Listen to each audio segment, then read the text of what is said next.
এবার সোশ্যাল মিডিয়ায় আবারও ভাইরাল হলেন অপু বিশ্বাস। আবারও সমালোচনার মুখে পড়লেন অপু বিশ্বাস। কেন কেন তিনি প্রকাশ্যে কেঁদে কেঁদে সবার কাছ থেকে মাপ চাইছেন? তার নেটিজেনদের মনের প্রশ্ন কি হতে যাচ্ছে অপু বিশ্বাসের জীবনে? হ্যাঁ বন্ধুরা, অপু বিশ্বাস গোপনে একটি কাজ করেছে, যেটা এখন সবার সামনে এসেছে।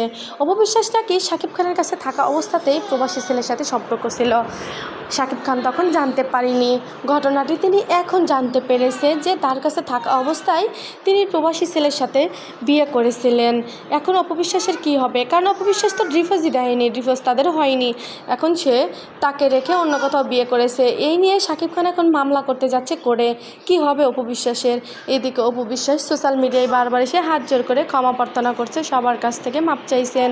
তাহলে কি অপু বিশ্বাসকে শাকিব খান মাপ করে দিবেন? কি বন্ধুরা, ঘটনা কতটুকু সত্যি জানি না। শাকিব খান অপুকে তার জীবনে নতুন করে আবার ফিরে পেতে চান না, এটা সত্যি। কিন্তু শাকিব খান অপু বিশ্বাসকে অল্পতেও ছেড়ে দেওয়ার মতো মানুষ না। কারণ বুবলির বাচ্চা হওয়াতে অপু বিশ্বাস তাকে নানান ধরনের কটূক্তি কথা বলেছে, এই সন্তান নাকি অবৈধ। তার কারণে শাকিব খান বুবলিকে বাসা থেকে বেরও করে দিয়েছিল। এখন তিনি দেখলো ঘটনাটি মিথ্যে, কারণ অপু বিশ্বাস একজন মিথ্যাবাদী, মিথ্যে কথা বলেছে শাকিব খানকে, মিথ্যে কথা বলে ফাঁসিয়েছে শাকিব খানকে। শাকিব খান এটি স্পষ্ট ক্লিয়ার করেছেন। অপু বিশ্বাস নাকি তার জীবনে অনেক সমস্যা এনেছে, আর বুবলি ছিল তার জীবনে শুভ। বন্ধুরা, ভিডিওটি কতটুকু ভালো লাগবে জানি না। যদি ভালো লাগে লাইক, শেয়ার, সাবস্ক্রাইব করতে ভুলবে না। ধন্যবাদ।